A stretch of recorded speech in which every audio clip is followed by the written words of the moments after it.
बंदों चरण सरोज गुरु मुदमंडल आगार। जहि सेवत नर होत हैं भवसागर के पार। ओ साहिब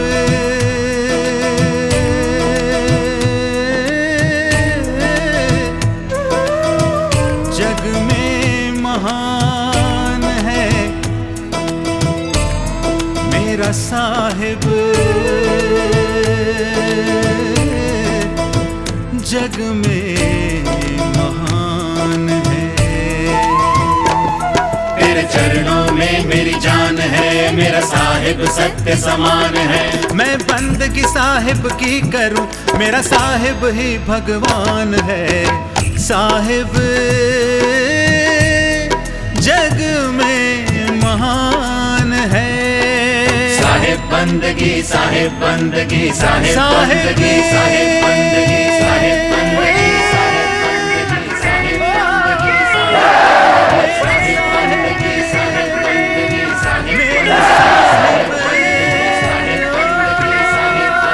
साहिब बंदगी, मेरा साहिब। कभी कभी आप ध्यान में बैठे हैं, अचानक आपका मन आपको दुनिया की कई चीज़ों की तरफ दौड़ा भगा कर ले जाता है, आप भूल ही जाते हैं कि मैं क्या कर रहा था। इसलिए मन नियंत्रण में भी नहीं आता है। व्यक्तित्व जो है यह आत्मा नहीं हो सकती है। इसमें राग द्वेष है, बदले की भावनाएं, काम है, क्रोध लोभ मोह अहंकार आदि है, ये कभी भी आत्मा नहीं हो सकता है। व्यक्ति के व्यक्तित्व में दोष है, इसलिए कह रहे हैं आपा मेटे हर वजह। इसको आपा भी कहा, इंडिविजुअलिटी भी कहा। यही रुकावट है। जो ये अंतःकरण है, जो आपकी ये नेचर है, जो आपका व्यक्तित्व है, जो आपकी इंडिविजुअलिटी है, जो आप ये आभास कर रहे हैं मैं पीजी हूं, यही धोखा है, यही धोखा है। ये आत्मा नहीं है, ये आत्मा नहीं हो सकती। व्यक्ति के व्यक्तित्व में दोष है। आत्मा तो निर्मल है, सहज है, तो ये नहीं। इसका मतलब है सीधी सी बात है, जिस मन के पीछे हम दीवाने होकर के इसकी इच्छाओं की पूर्ति कर रहे हैं, इसी मन ने हमारी आत्म रूप को दबाया हुआ है। कबीर साहब की वाणी में वज़न है, तेरा बैरी कोई नहीं, तेरा बैरी मन। बिल्कुल वज़न साफ है और बात साफ है। कह रहे हैं आपका बैरी मन है। मन जीव को भरमावे सोई, आत्मा को भ्रमित करने वाला वही मन है। पर इसको नियंत्रित करना, नियंत्रित नहीं हो रहा, कठिन है, ये बड़ा कठिन है। कितने तपसी तप कर डारे, काया डारी गारा, और ग्रह छोड़ भय सन्यासी तेऊ न पावत पारा। वाह, साहब ने बड़ी प्यारी बात कही। मन मुरीद संसार है, गुरु मुरीद कोई है। पूरी दुनिया मन की मुरीद है। मन कहता है सो जाओ, सो जाते हो। मन कहता है उठो, तो उठ जाते हो। मन कहता है वहां चलना है, चल रहे हो। बस जैसे बाजीगर बंदर से जो चाहता है, इच्छा अनिच्छा से सब कराता है, इस तरह मन जीव को भरमावे सोई। ये भैया इसको ढूंढो। साहब कह रहे हैं कि मन तरंग में जगत बुलाना, गण गंधर्व ऋषि मुनि और देवा, ये सब लायक मन ही की सेवा। पीर पैगंबर कुतुब औलिया, मन निरंजन सबको छलिया। सिद्ध साधक जोगी जत्ती, आगे खोज न पाए रत्ती। वाह, कबीर साहब का रिसर्च बड़ा ज़बरदस्त है। और हमें ये कथा पुराणों में सुनने को भी आ रहा है कि फलाने ऋषि ने ये तप किया, उसके मन ने ऐसे उसको झपेटा दे दिया। फलाने महात्मा ने ये तपस्या की और उसको क्रोध आ गया। पराशर ने इतने साल तप किया, मच्छोदरी से संभोग कर लिया। देवराज इंद्र इतनी घोर तपस्या के बाद देवत्व की प्राप्ति, और पराई स्त्री गौतम की स्त्री अहल्या के पास पहुंच गए। आदि पुराणों में भी कथाएं सुनने को मिल रही है कि ये काम क्रोध लोभ मोह बहुत ही प्रबल और ताकतवर दुश्मन है। बड़ी बड़ी तपस्याओं को करने के बाद भी ये काबू में नहीं आए। आखिर इनसे निकलना ही तो है मुक्ति। इन सब मिल जीवई घेरा। कभी कभी आप आकर कहते हो महाराज मुक्ति दे छड्डो हुण सानू। ये मुक्ति मुक्ति सब जगत बखाना, मुक्ति भेद कोई बड़ला जाना, लगता है ताकतवर है। भृगु ने सतयुग में 60,000 साल तप किया। उस समय आयु 1 लाख साल थी, लेकिन अपने अंदर के क्रोध को नहीं जीत पाया। बड़े बड़े तपस्वी क्रोध के अधीन आए।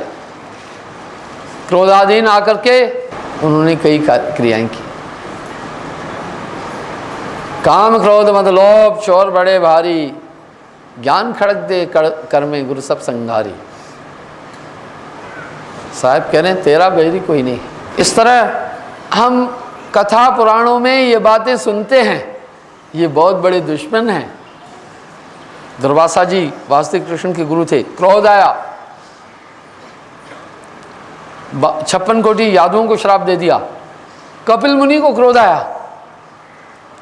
राजा सगर के 60,000 पुत्रों को भस्म कर दिया, जिनकी गति के लिए फिर भागीरथ जी ने घोर तप किया। ये हम सब पढ़ रहे हैं कथाओं में भी। यानी ये जो दुश्मन है नज़दीकी और बहुत खतरनाक दुश्मन है, काम क्रोध लोभ मोह अहंकार, इन सब मिल जीव ही घेरा। और बिन परिचय भयो जम को चेरा, इस आत्मा को इन सब ने बहुत परेशान किया हुआ है। भाइयों ये काबू नहीं आते। आप सोच बैठे हैं थोड़ा सा भगवान को 10-5 रुपया दिया तो हमारा कल्याण हो जाएगा, एक दिन जाकर हम मत्था टेके तो कल्याण हो जाएगा। नहीं, हम इसके खिलाफ थोड़ी हैं, भक्ति के खिलाफ थोड़ी हैं, किसी सत्संग के खिलाफ थोड़ी हैं, लेकिन ना ना ना ना, कम से कम इन चीज़ों से ये मन काबू नहीं आने वाला है, हम ये कह रहे हैं। तो भैया फिर इतना बड़ा दुश्मन काबू कैसे आए? साहब कह रहे हैं नाम होए तो माथ नवावे, ना तो ये जग बांध नचावे। जब हमारे पास नाम आ जाएगा तो इन सब की उछल कूद समझ में आने लगेगी, तब ये काबू आ जाएंगे। क्यों, कैसे काबू आएंगे? सिस्टमेटिकल तरीके से बताता हूँ। सबसे पहले देखते हैं नाम कैसा नाम। अब आजकल नामदान की प्रथा चल पड़ी, आजकल लोग नाम की ओर डाइवर्ट हो गए, क्योंकि रामायण भी कह रहे हैं, धर्मशास्त्र कह रहे हैं, कलि में केवल नाम आधारा, सुमर सुमर भाव उतरव पारा। नानक देव जी भी कह रहे हैं नानक नाम जहाज हैं जो चढ़े सो उतरे पार।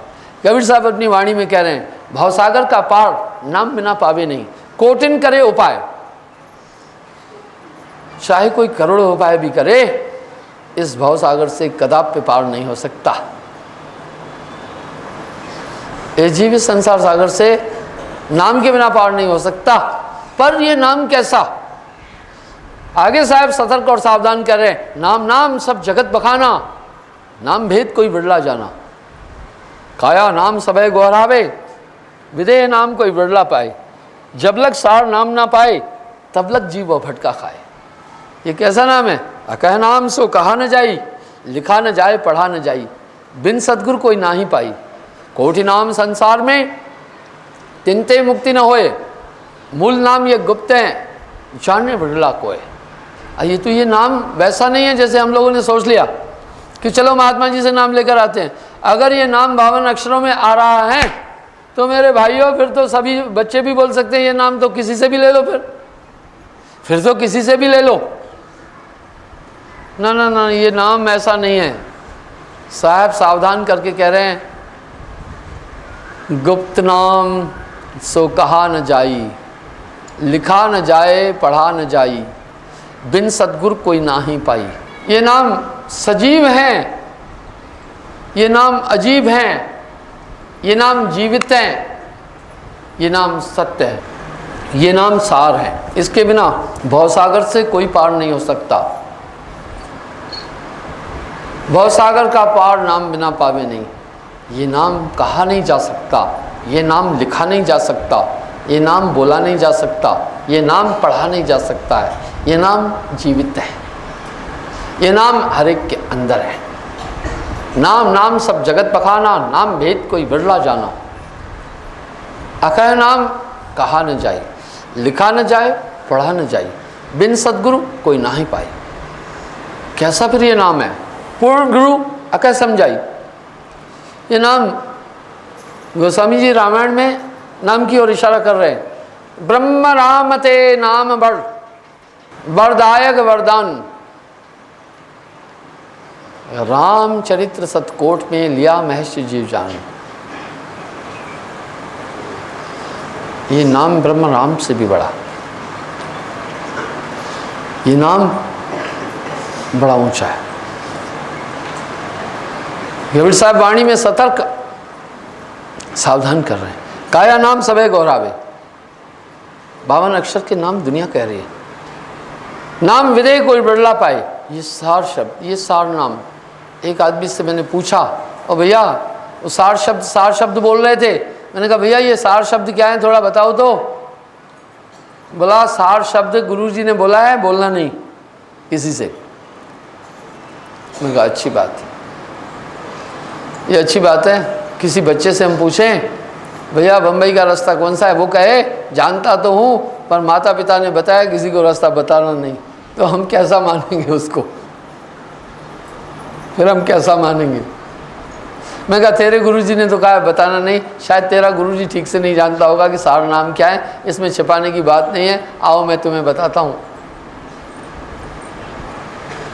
सार शब्द सत्पुरुष कहाया। सार नाम खुद कुल मालिक हैं। इसका मतलब है जब गुरु नाम देता है तो मालिक को हाजिर कर देता है, मालिक हाजिर हो जाता है। सार शब्द सत्पुरुष कहाया, ये सबके अंदर है। जिस दिन गुरु नाम देता है आपके अंदर परमात्मा को प्रकट कर देता है, सच में परमात्मा प्रकट कर देता है। गुरु की महिमा गोविंद से बड़ी ऐसे नहीं कही गई। गुरु हैं बड़े गोविंद से कर विचार मन माह, हरि सुमरे सो वार हैं, गुरु सुमरे सो पार। कबीर ते नर अंध हैं, गुरु को कहते, और हरि रूठे गुरु ठोर हैं, गुरु रूठे प्रभु दो।